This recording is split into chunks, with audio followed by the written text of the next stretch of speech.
মানুষেরা আল্লাহ আদম নবীকে বলেছিল,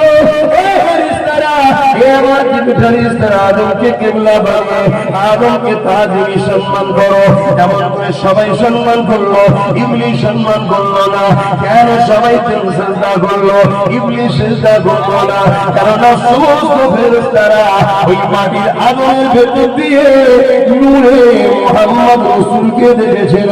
আমার নূরে আশিকে তারা মাথা নত করে দিয়েছিল। ইবলিস দেখতে পেল না। তাই যে রাসূলকে চেনে বা দেখে, সে রাসূলের লীলা তার নবীর দিওয়ানা হয়ে যায়। তাকে দুনিয়া অন্যদিকে জানতে পারে না। আর তার নজরটা ইবলিসের মতো হয়, সে নবী দেখতে পায় না, সিজদা করতে পারে না। সে কাফের বেঈমান হয়ে ধ্বংস হয়ে যায়। আদম নবী আলাইহিস সালামের মাধ্যম দিয়ে তিনার সন্তান ঈসা আলাইহিস সালামের কাছে এই নূরে মুহাম্মদ রাসূল চলে এলো। এইভাবে এক একটা নবীর মাধ্যমে আস্তে আস্তে আস্তে হযরত ইব্রাহিম খলিলুল্লাহ চলে আসলো। ইব্রাহিম খলিলুল্লাহকে আগুনে যখন ফেলা হয়েছিল, আগুনের ক্ষমতা ছিল না। নূরে মুহাম্মদ যার কপালে রয়েছে তাকে পোড়াতে পারবে। এ আল্লাহ বলছেন আগুন বিয়াদবি করবে না। আমার বন্ধু রয়েছে, এটা হলো খোলাসা তাফসীর। এই যুবকেরা তরুণেরা ইব্রাহিম খলিলুল্লাহ থেকে হযরত ইসমাঈল জমিউল্লাহর কাছে চলে এলো। ইসমাঈল জমিউল্লাহকে তরবারি জবাই করতে পারবে না, কারণ ইসমাঈল জমিউল্লাহ তখন নূরে মুজাসসাম নূরে রাসূলুল্লাহ। ইসমাঈল জমিউল্লাহ তখন পেছিনাতে চলে এলো। অনেক বড় কথা, এইভাবে তপ্পার পর তপ্পা আস্তে আস্তে হযরত রাসূলুল্লাহ দাদা হযরত আব্দুল মুত্তালিবের কাছে চলে আসলো।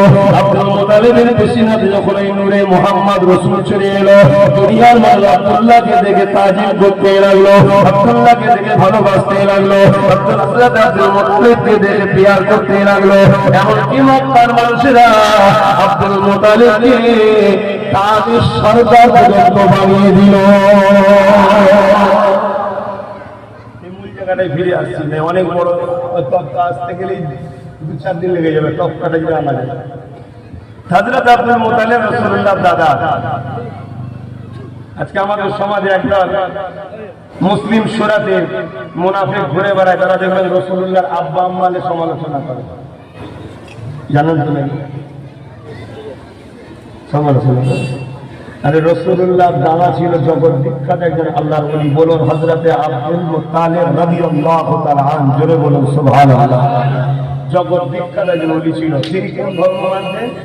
তিনি দ্বীনে ইব্রাহিমকে মানতেন। ইব্রাহিম নবীর ধর্ম মানতেন, জোরে বলুন সুবহানাল্লাহ।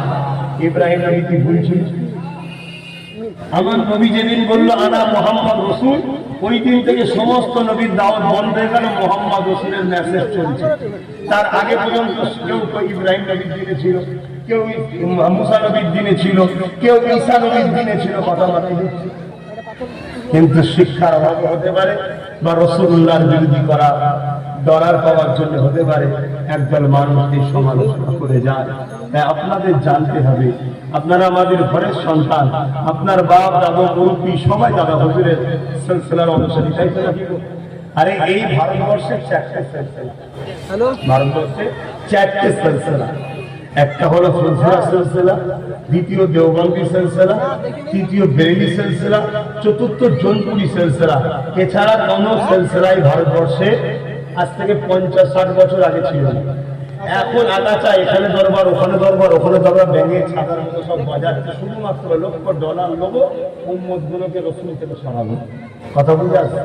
আর এই 4 সিলসিলারই মুরব্বীদের আকীদা হলো আল্লাহর পরে সব থেকে সম্মানীয় হলো মুহাম্মদুর রাসূল, জোরে বলুন সুবহানাল্লাহ। এই 4 সিলসিলারই মুরব্বীদের আকীদা হলো রাসূল পাক সাল্লাল্লাহু আলাইহি ওয়াসাল্লামের মিলাদ বানানো হলো বরকতময় কাজ, জোরে বলুন সুবহানাল্লাহ। এখন সব বেরোচ্ছে, তাহলে আপনারা আমাদের ভাই বোন তো নাকি? আপনাদের জীবনে যদি গুনাহ করে মরেন, গুনাহ যদি থাকে, ঈমান যদি থাকে, একদিন না একদিন জান্নাত যেতে পারবেন। ঈমানের রাস্তাটা আপনাদেরকে দেখাতে হবে তাহলে। কিন্তু আপনারা যদি ধরা না দেন বুঝাবো কি করে? ধরা তো দিতে হবে। এই যেমন রাসূলুল্লাহর আব্বা আম্মা সম্বন্ধে কেউ যদি নোংরা কথা বলে, বাজে কথা বলে, বলেন এটা আমার রাসূলকে কষ্ট দেবে না দেবে না? রাসূলকে কষ্ট দিলে ঈমান থাকবে। আর তাদের সঙ্গে যদি আপনি বন্ধুত্ব করেন, নবী আপনার উপরে খুশি হবে না? তাহলে আপনাকে তো ভাবা দরকার এটা কারা কি বলছে শুনছেন। আসেন আমি আমার রাসূলুল্লাহ দাদার একটু কথা বলি কিভাবে নূরে মুজাসসামটা বাড়ি নবী আমার 570 খ্রিস্টাব্দে আব্দুল্লাহ হুজুরের মাধ্যমে আম্মা আমিনার পক্ষ থেকে দুনিয়ার মধ্যে এসেছিল। ওই নূরে মুজাসসামের সঙ্গে একটু কথা বলে যায়। হযরত আব্দুল মুত্তালিব বলতে লেগেছে আমাকে সবাই সম্মান করতে লাগলো। এই যুবকেরা তরুণেরা বাপেরা এমন সময় কাবার চর্চা পৃথিবীর জমিনে ছিল। ওই সময় একটা রাজা ছিল, যে রাজাটার নাম হলো এমন করে শাস্ত্রী বাহিনী বলে পরিচয়। সেই রাজা চেষ্টা করেছিল কাবাকে ধ্বংস করে দেবে। কি নাম রাজা? আব্রাহা। আব্রাহা বাদশা। কি নাম? আব্রাহা বাদশা। সে কাবাকে ধ্বংস করছে। কেন? সবাই কাবাকে ভালোবাসে, সে নিজে একটা কাবার নাই ঘর করতে গেছিল, তার ঘরে কেউ যায়নি, অনেক বড় কথা, তাই তার রাগ হয়েছে কাবাকে ধ্বংস করতে। এর আরো ব্যাখ্যা আছে, বা কত বলতে গেলে 2-2.5 ঘন্টা লাগবে। বাদ যাচ্ছে বলে যেন সমালোচনা করবেন না, মূল জিনিসটা ধরাচ্ছি। যে আপনার হুজুর জানেন ভাই, আলহামদুলিল্লাহ, আল্লাহ যতটুকু জানিয়েছে শুকরিয়া, কিন্তু অনেক বেশি জেনে আবার ইবলিস না হয়ে যায়, এটা মাথায় রাখতে হবে। ইবলিস অনেক জেনেছিল, কিন্তু রাষ্ট্রে ধ্বংস হয়ে গেছে। ওই আব্রাহা বাদশা সৈন্য টৈন্য নিয়ে মক্কার পাশে কিছুটা দূরে তাবু করলো, মক্কার কাবাকে গিরিয়ে ভেঙে দেবে। ঝগড়া করতে গেলে এটা বাহানা বার করত। তাই কি করলো, মক্কার মানুষদের উট, দুম্বা, ঘোড়া সব চারিদিকে চোট, তো সেগুলোকে সব বন্দি করা শুরু করলো, যাতে করে একটা ঝগড়া হয়, পায়ের উপরে পা দিয়ে ঝগড়া করা। যেমন আমার দেশে পায়ের উপরে পা দিয়ে ঝগড়া করার চেষ্টা চলছে, দেখছেন না? বাইরের রাজ্যে কাজ করতে গেছে, মেরে পাঠিয়ে দিচ্ছে। কি কার ফিরিজে কি আছে, ঢুকে নিয়ে হামলা করছে, একদল বেরিয়েছে না? এটা শুধুমাত্র লক্ষ্য পায়ের উপরে পা দিয়ে ঝগড়া করা। আর এদের পিছনে হয় পাকিস্তান আছে, না হয় চীন আছে। কেন? এদের দ্বারা এই অশান্তি কেন করাতে চাইছে? যাতে করে আমরা মাথা গরম করি। মাথা গরম করলে ভুল বুঝাবুঝি হবে, ভুল বুঝাবুঝি হলেই দেশের এই বিশাল শক্তি একতাটা টুকরো টুকরো হয়ে যাবে, কেউ ছেড়ে দেওয়ার বলবে নাকি? এইটা একটা পরিকল্পনা। কিন্তু দুর্ভাগ্যজনক, যারা দায়িত্বে আছে তারা নাকে তেল দিয়ে হারাম খাওয়া চুরি করার জন্য ব্যস্ত আছে। এটা দুর্ভাগ্য, তাদের সজাগ হওয়া দরকার।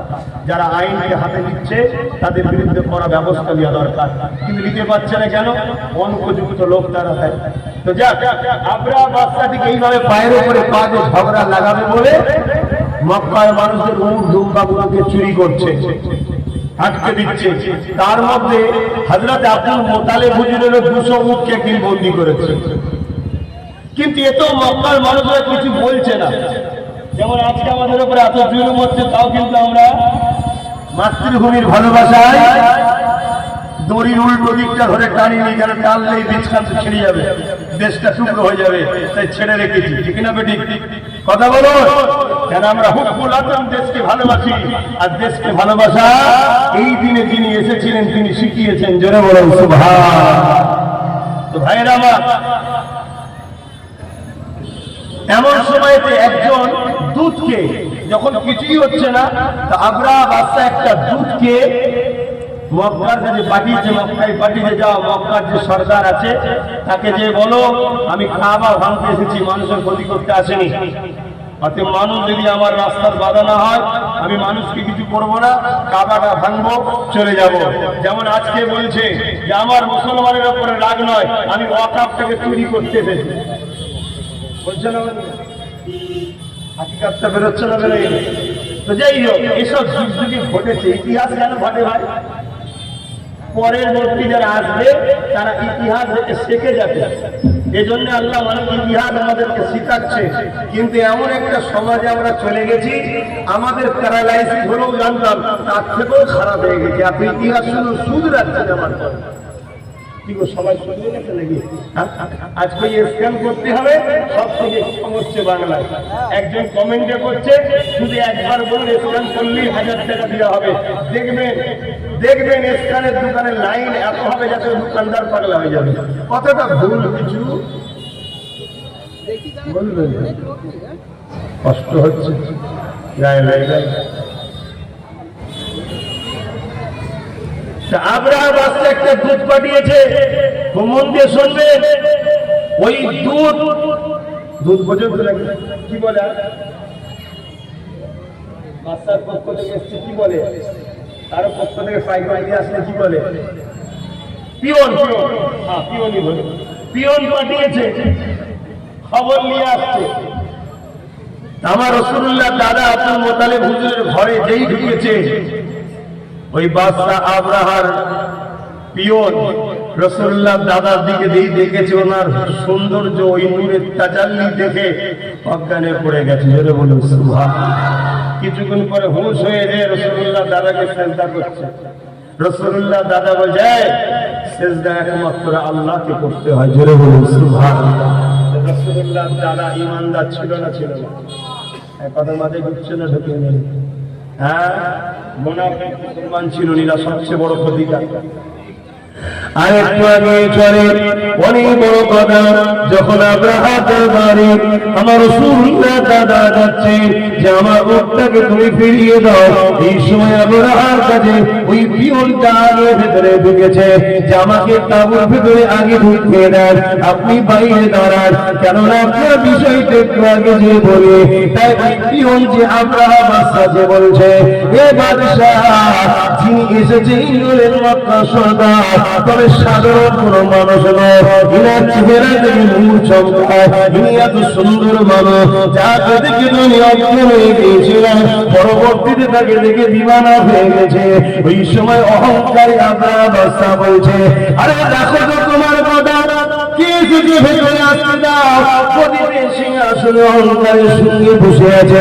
আমার রাসূলুল্লাহ দাদা যখন আব্রাহার বাদশাহ ওই তাঁবুর মধ্যে প্রবেশ করতে লেগেছে, একবার যখন আব্রাহার নজরটা আমার রাসূলুল্লাহ দাদার দিকে পড়েছে, আব্রাহা চিরা থেকে উঠে দাঁড়িয়ে যায়। আরো সুবহান।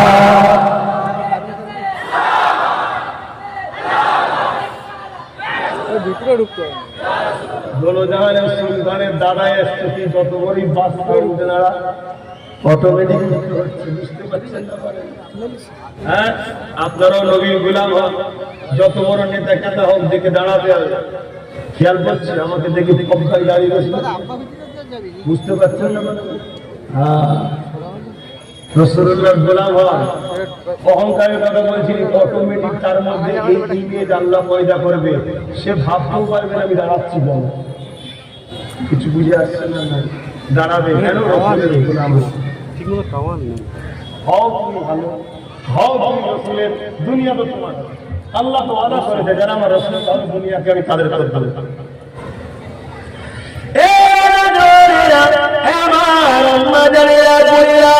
এই রবিউল চাঁদের আজ বড় তারিখে আরেকটা কথা বলে দিয়ে যায়, প্রতিটা মা বাপের দায়িত্ব হলো তার বাচ্চাদেরকে তিনটে শিক্ষা অবশ্যই দিতে হবে। এই তিনটে শিক্ষা যদি কোনো বাপ তার সন্তানকে না দেয়, কোনো মা যদি তার বাচ্চাকে না দেয়, কিয়ামতের দিনে ওই বাচ্চা যদি শিক্ষার অভাবে ধরা পড়ে যায়, ওই মা বাপকেও বাচ্চার সঙ্গে জাহান্নামে দেওয়া হবে। ওই তিন শিক্ষা, কি শিক্ষা? প্রথম নম্বর শিক্ষা হলো প্রতিটা বাপ মাকে রাসূলুল্লাহর প্রেম আদরের শিক্ষা দিতে হবে। দ্বিতীয় নম্বর হলো রাসূলের আহলের প্রেম আদরের শিক্ষা দিতে হবে। তিন নম্বর হলো কোরআনের শিক্ষা দিতে হবে।